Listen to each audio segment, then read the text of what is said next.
श्रीमन्महागणाधिपतये नमः। सदानिवृक्षस्य मूलादिवासात् सुधाश्रावणं तिक्तमप्यप्रियन्तं तरुं कल्पवृक्षादिकं साधयन्तं नमामीश्वरं सद्गुरुं साईनाथं। సాయినాథ పరబ్రహ్మణే నమః. విశ్వకర్మ పరబ్రహ్మణే నమః. ప్రతి ఒక్కరికి ప్రస్తుత కాలంలో ఎన్నో రకాలుగా జీవితంలో అభివృద్ధి చెందాలని ప్రయత్నం చేస్తున్న ప్రతి ఒక్కరికి కూడా ఒక ఆశ అనేది జ్యోతిష్ శాస్త్రాన్ని ఆధారం చేసుకొని వారి వారి పేర్లను బట్టి రాసుల ప్రకారం కొన్ని జాతకరీత్యా పరిశీలనలో తెలుసుకొని ఆచరించి ఎంతోమంది సక్సెస్ అయ్యి అద్భుతాలు సృష్టించిన వాళ్ళు ఉన్నారు.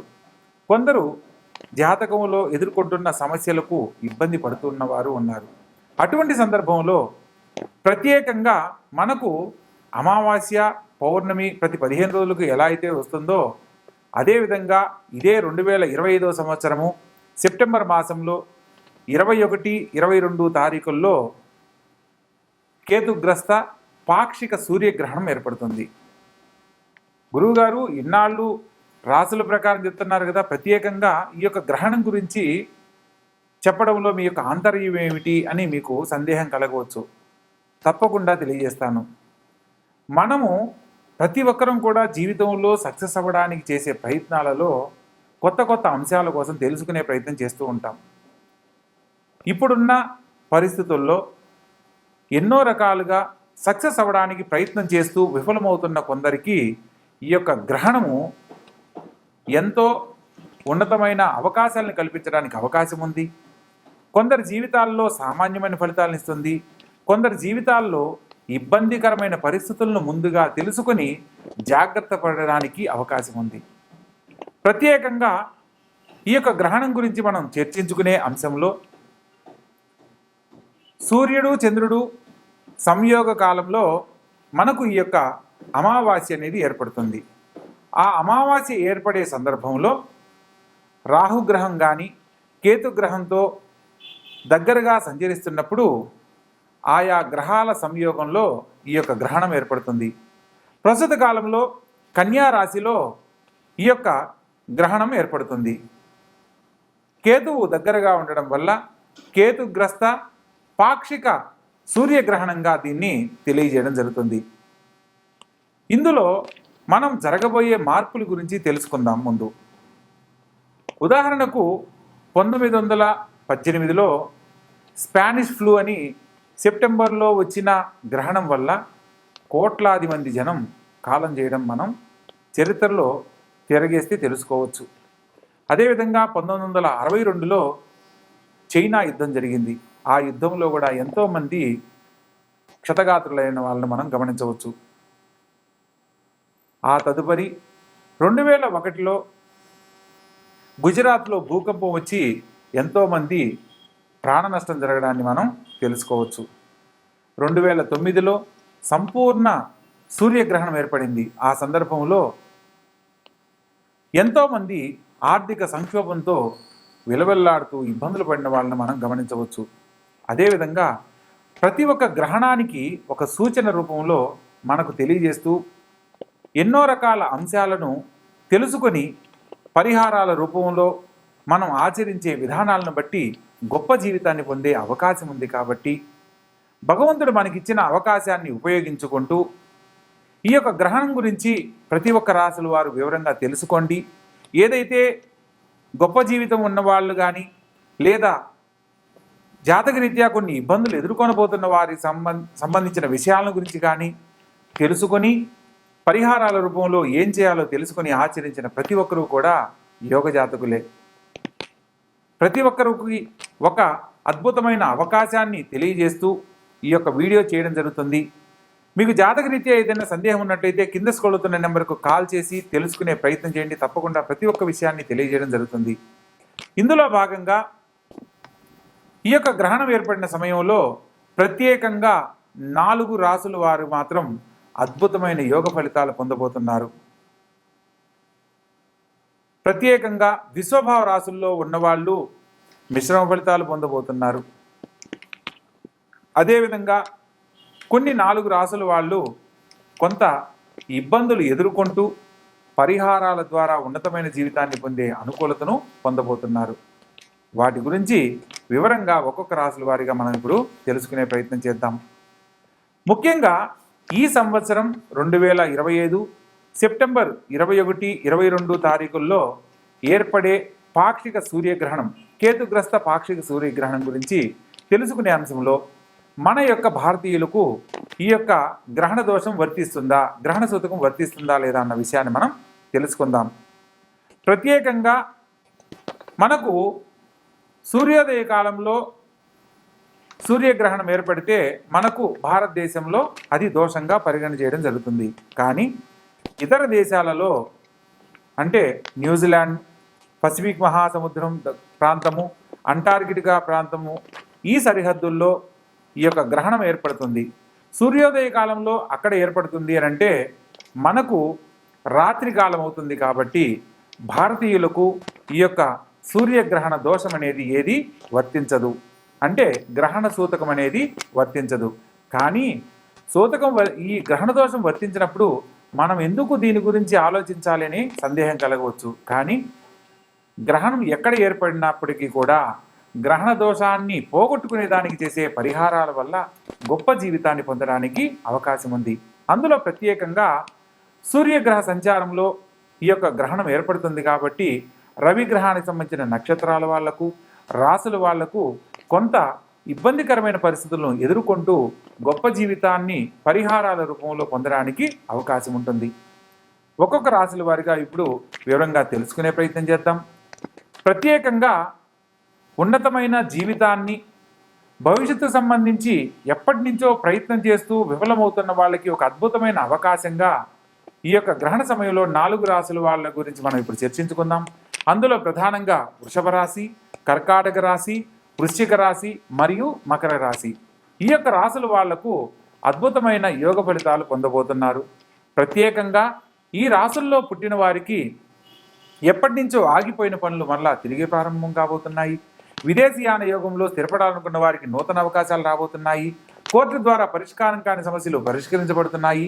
గొప్ప జీవితంలో స్థిరపడడానికి ఈ సందర్భంలో నూతన అవకాశాలకై వాళ్ళు వేచి ఉన్న ప్రతి ఒక్కరూ కూడా గొప్ప అవకాశాల ద్వారా ఉన్నతమైన జీవితాన్ని పొందేందుకు అవకాశం ఉంది. అదేవిధంగా మిశ్రమ ఫలితాలను కనుక మనం పరిశీలించినట్లయితే కన్యా రాశిలో ఈ యొక్క గ్రహణం ఏర్పడుతుంది. కాబట్టి కన్యా రాశి జాతకులు, అదేవిధంగా మిథున రాశి జాతకులు, అదేవిధంగా ధనస్సు మరియు మీనరాశుల వారికి మిశ్రమ ఫలితాలుగా గోచరిస్తున్నాయి.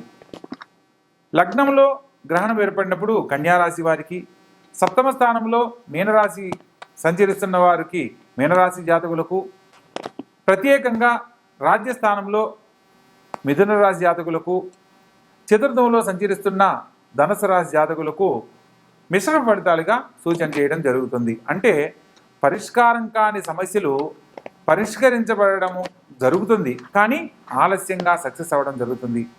జరగవు అనేది కాదు, వీరికి కొన్ని పరిహారాల ద్వారా ఉన్నతమైన జీవితాన్ని సకాలంలో పొందడానికి అవకాశం ఉంది అని. ఇక ప్రత్యేకంగా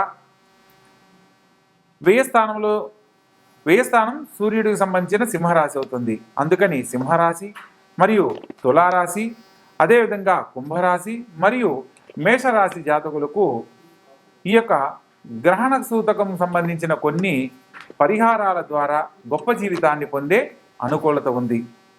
ముఖ్యంగా ఈ యొక్క గ్రహణ కాలము ఇతర దేశాలలో వ్యాప్తి చెందుతుంది. కాబట్టి ప్రత్యేకంగా ఆ ప్రాంతంలో సాయంత్రం 5:30 ప్రారంభ సమయముగాను, గ్రహణ సమయం 7:43 ఈ యొక్క గ్రహణం ముగింపు కాలం 9:54 రాత్రి సమయంగా తెలియజేయడం జరుగుతుంది.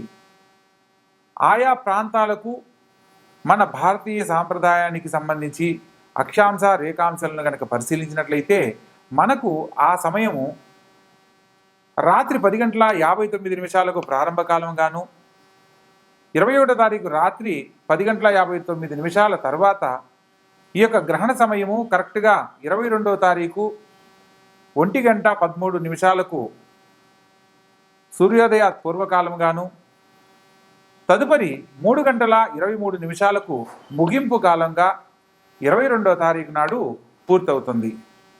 ఈ గ్రహణ సమయం మొత్తం 4 గంటల 24 నిమిషాలు జరుగుతుంది. ప్రత్యేకంగా గ్రహణ సమయంలో కొన్ని అన్ని రాసుల వారు పాటించే విధి విధానాలను మనం తెలుసుకోవాలి. ముఖ్యంగా గ్రహణ సమయంలో ఎటువంటి తినుబండారాలు కానీ వంటలు కానీ చేయరాదు. వండిన పదార్థాలను భుజించరాదు. మన హిందూ సాంప్రదాయంలో ప్రత్యేకంగా గ్రహణ సమయానికి 9 గంటల ముందు నుంచి ఉపవాస నియమాలను పాటించాలనేది శాస్త్ర సమ్మతం. కొందరు ఆరోగ్యరీత్యా ఇబ్బంది లేని వాళ్ళు గ్రహణ ప్రారంభ కాలం నుంచి గ్రహణం పూర్తయ్యేంత వరకు ఉపవాస నియమాలను ఆచరించాలి. ప్రత్యేకంగా ఈ సందర్భంలో దైవ సంబంధమైన కార్యక్రమాలు చేయడం వల్ల దైవ నామస్మరణ కానీ జపము కానీ ప్రత్యేకంగా పితృదేవతలను ఆరాధిస్తూ చేసే దానానికి విశేషమైన ఫలితాలు కలుగుతాయి. గ్రహణ ప్రారంభ కాలంలో పట్టు విడుపు కాలాలను అంచనా వేసుకొని ఆ 4:30 గంటల సమయాన్ని ఎవరైతే భక్తితో వారి యొక్క కులదేవత నామాన్ని కానీ ప్రత్యేకంగా వారి యొక్క ఇష్టదైవ నామాన్ని కానీ ఏదైనా మంత్రాన్ని ఉపదేశం తీసుకొని ఆ సమయంలో ఆచరించిన వారికి విశేషమైన ఫలితాలు కలుగుతాయి. పితృదేవతల ఆశీర్వాద ఫలం లభిస్తుంది.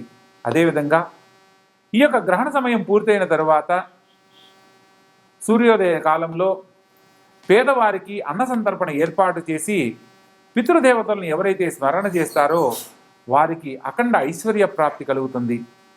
అదేవిధంగా వంశపారంపర్య దోషాలు నివృత్తి చెందుతాయి. ఎవరి కుటుంబంలో అయితే సంతాన దోషాల వల్ల ఇబ్బందులు కలుగుతూ ఇబ్బంది పడుతున్నారో వారికి సంతానలేమి సమస్యలు తొలగిపోయి పితృదేవతల ఆశీర్వాద ఫలంతో సత్సంతాన భాగ్యాన్ని పొందే అనుకూలత లభిస్తుంది. ఎవరి జీవితంలో అయితే గృహయోగం లేదని బాధపడుతూ ఇబ్బంది పడుతున్నారో పితృదేవతలను స్మరణ చేసుకుంటూ చేసే దాన సంస్కరణ వల్ల వారు కోరుకున్న విధంగా గృహయోగము, భూలాభము, ధనలాభ ప్రాప్తి కలగడానికి అవకాశం ఉంటుంది. ప్రత్యేకంగా ఏదైతే మంత్రాన్ని అనుష్ఠానం చేస్తూ భగవంతుని మీద భక్తితో స్మరణ చేస్తారో వారికి ఆ భగవంతుని యొక్క సంపూర్ణమైన అనుగ్రహం లభించి ధనకనక వస్తువాహనాలతో తొలుతూగేలా ఆ భగవంతుడు అనుగ్రహించడం కూడా జరుగుతుంది. ప్రత్యేకంగా మనం ఇన్ని విషయాలు తెలుసుకుంటున్న సందర్భంలో గ్రహణ సమయంలో ప్రపంచానికి సంబంధించి ఎన్నో చోట్ల విధ్వంసాలు జరిగిన విషయాన్ని కూడా మనం చర్చనీయాంశం చేసుకున్నాం. కాబట్టి ఇదే సంవత్సరం కూడా సూర్యగ్రహణానికి సంబంధించిన విషయంలో ఈ సంవత్సరం కూడా జరగబోయే విధ్వంసాలలో భూకంపాలు, జలప్రళయాలు,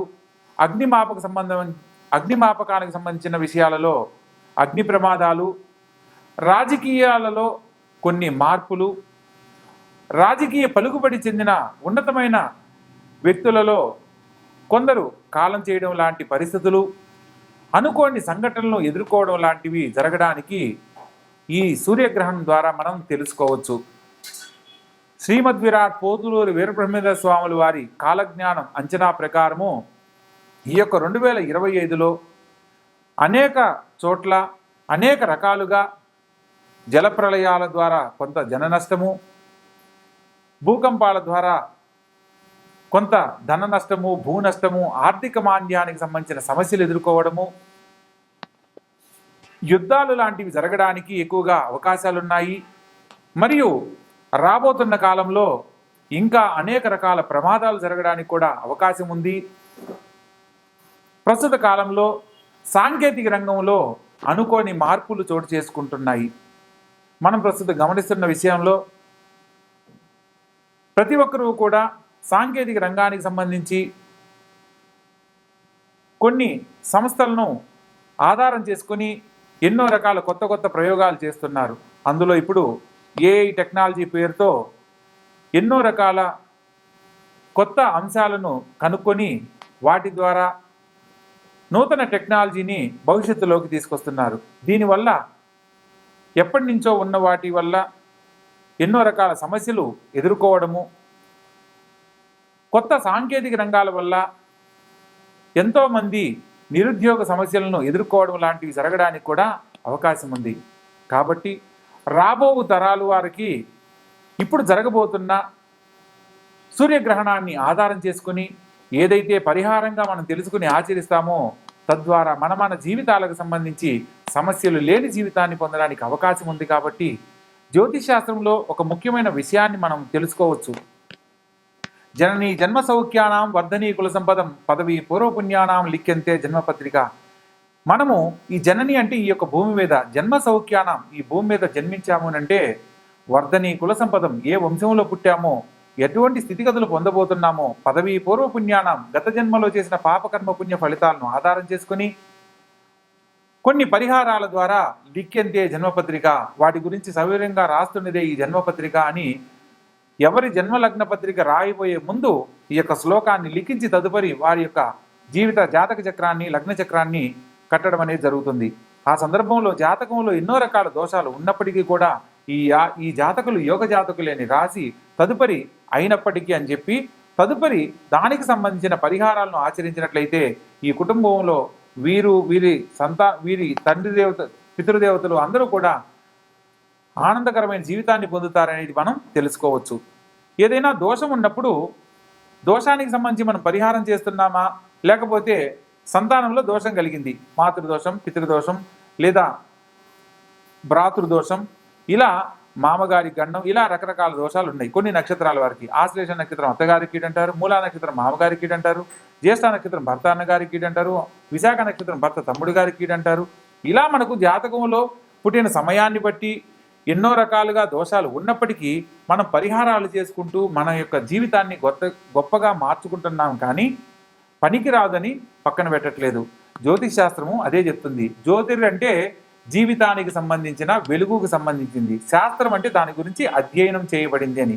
జ్యోతిష్ శాస్త్రం అంటే మన జీవితాలను గొప్పగా మార్చుకోవడానికి ఒక అధ్యయనం చేయబడిన ఒక శాస్త్రం. దీంట్లో మనం ఎవరైతే తెలుసుకున్నది ఆచరిస్తారో వాళ్ళు మాత్రమే గొప్ప జీవితాన్ని పొందుతారనే అంశాన్ని మనం తెలుసుకోవచ్చు.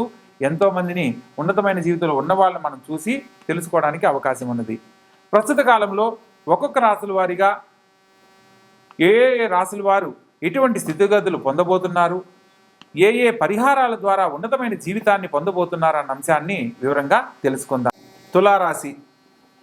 ఈ రాశి జాతకులకు పని ఒత్తిడి అధికమవుతుంది. ఖచ్చితంగా మాట్లాడే ధోరణి వల్ల సమస్యలు ఎదురవుతాయి.